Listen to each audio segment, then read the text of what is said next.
your graduation, I don't like to say goodbye, but we like to say move on. You don't have to reveal the things you're on with them. You're done with this, it's time to move on. So let's take it back when you started with Mrs. Bright. I like that's where she everybody says she doesn't like to say goodbye, I like to say it out. You know what, it's funny, and I know that everybody, especially in the family, is probably going to be like, yeah, right. But I want you to know that the first, 3 days she was in my class, she barely spoke. She barely said anything. I mean, she was very, very quiet. And it literally was probably 3 days. The only thing I heard was, Miss Bray, Miss Bray. And it was always and there was always usually a sarcastic, because I kept trying to, I was like, okay. She came from the days, right? She was a day student, and she came to nights. Yeah. Wow. So 1930? Yeah, 1930. Wow. Yeah. Ask me Was it one of the Whistle? graduates. Diane. The one in the back room. I didn't get to meet her because she had a problem with her husband. That's right. So it was right. Whistle. So, Yeah, it was Whistle. Whistle's class, but Boysoul wasn't here. I had Miss Miss Denise Denise was taking her place at that time. Yeah. So she started with Miss Denise. And then she came in at night, and Miss Denise is just a little, and I'm not. I'm more like, this is how it's gonna be. And she, and every once in a while she looked at me, she goes, Miss Bray. But, and then next thing I knew, she opened up, and that was it. It was, Right, my daughter's like, yeah. I know. now. Oh man, we talked about you. We did. I'm looking right at you. We talked about you. We talked about the kids. We talked. Everything. In the end, I almost felt like I was a part of your family because I ended up hearing so many things about the family. And yeah, absolutely, absolutely. You know what? And I have to tell you, as far as this woman goes, she's a woman. She's got kids. But I want you to know, almost every day, she is somehow expressing her love and her wonder and her heartfelt feelings for her family. She has just about every day that I've met her, her family has always been some sort of part of my classroom. And sometimes it's fun, sometimes we cry together, sometimes we laugh together, sometimes we scream, and I'm like, ooh, she mad today. Some days I'm like, okay, I'm gonna leave her alone, because she's just a little angry, But, you know what, and there was always that, and, I don't know if anybody has told all of you, but she has always, always spoken so highly of all of you, the entire family. How blessed she is to have all of you in her lives. And I have to tell you, it made me feel like I was part of your family because she always brought me to you. You know what I mean? Or brought you to me, I should say. So with that, so we did. We had I'll take my payment later. No, but honestly, and that was the wonderful thing because she did everything. Even when she was working, she's doing this for her family. No, I got to do it again. Why? Because I got to get it right. Why? It's got to be the right thing. I want to learn how to do this, Mrs. Bray. Why do you want to learn how to do this? Because I want to be good at this. Why do you want to be good at it? Because I want to make money, Mrs. Bray. I want to be able to, I want to be able to buy, my son whatever he wants. Things like that. So it was always something that the family always came back. And she always really went out of her way to try really hard. And with the family as backing.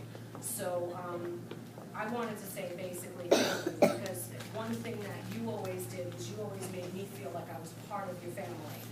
And I appreciate that because it's not often that you get that, you know what I mean, as an instructor. As a hairdresser, man, every time I gave this woman something to do, I heard, Miss Bray, and then it was like, okay. Because she would get into it and she would do it. And I would say, take it out, do it again. And she would take it out, do it again. Everybody's favorite word from me, I know, take it out, do it again, it's my favorite.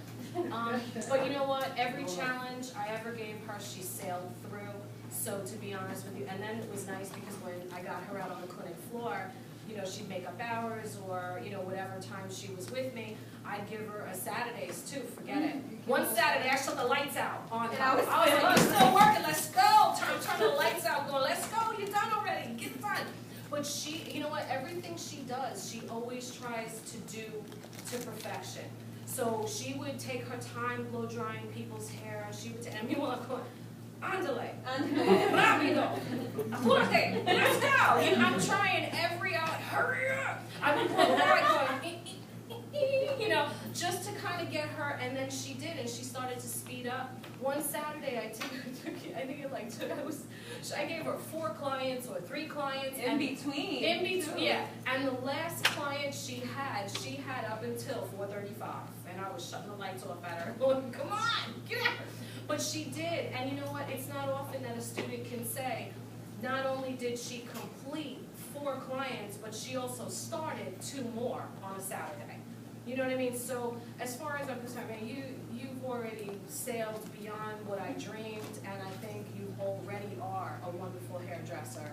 I think you're going to make $1 bajillion, and I think one day you'll be sitting in this seat because you're very, I mean, you like to help other students, and she was always one to, I mean, and I'd send her over. You know, I gotta be over here, you know, because she got it, and she was able to explain and help. So, I love you. I missed you. I missed you from the minute you walked out there. I don't miss Karen, but I did. But I wanted to tell you I do, and I've always thought you were a wonderful hairdresser. I think you're going to be fabulous anyway. You need anything, you call me.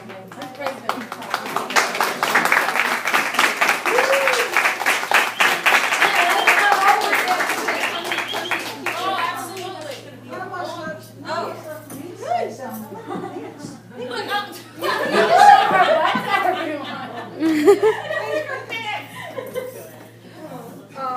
You know, we say things for our students, excuse me? Can I sit down? Yeah, okay. We say to students, we say what we say from our heart, because it is true. We analyze and we relate to students, and we keep one thing in mind. When students do leave here, all what Mrs. Bray said, if I had to put that in one sentence and one letter, it's come and ask us for reference anytime. She will narrow that and put it in one paragraph. Efficient, responsible, dependable, creative, artistic, challenging. Put all those words in there, and you probably can know general outline of where she's going and what she's going to do, and how far she's going to take this. And it's all up to her. Because for all the money you spend here, for all the hours you put in, each and every one of you, I still can't. Not one of us can make you a hairdresser. Only you can do that. Goes to college level. I know people with PhDs, and they kind of do nothing. They want their professional students. They look on for economics. They go, what happened? You know, none of my business was wrong. You can do whatever you want to do. Only you can move the mountain. And I think the testament of what the teacher says is characterizing the student as to what we expect you to come back in 2 to 5 years and say, within 10 months or 6 months, we expect you to come back and say, look, I got my license. That's a given. When I was teacher of the year, I guess it was in 2000, and someone called the newspaper, and it was in the paper besides, and the last thing I quoted saying was, the best thing the student can give me is come back and say, look, Ms. T, I got my license. Because then we know we've done our job. And the rest is up to you to do your job. That's the only terms that I can put it. I've seen you on the clinic floor. I think you are very focused. I think you're very disciplined. And you know what? Where you go from here is completely up to you. The school's there to back you. The teachers will give you recommendations. That's why it's very important, people, to have very good attendance. I had a student that came to me and asked me for a letter of recommendation. The student had the worst attendance ever. I didn't want to put that in the letter because this is adult education. This is adult learning. And adults learn very different than children. Very different. You have hands-on, you have visual, you have theory, you have analytical. There's a lot of different ways that adults learn. They're in and they're out fast. This is a 1,000-hour course. That's 8 months.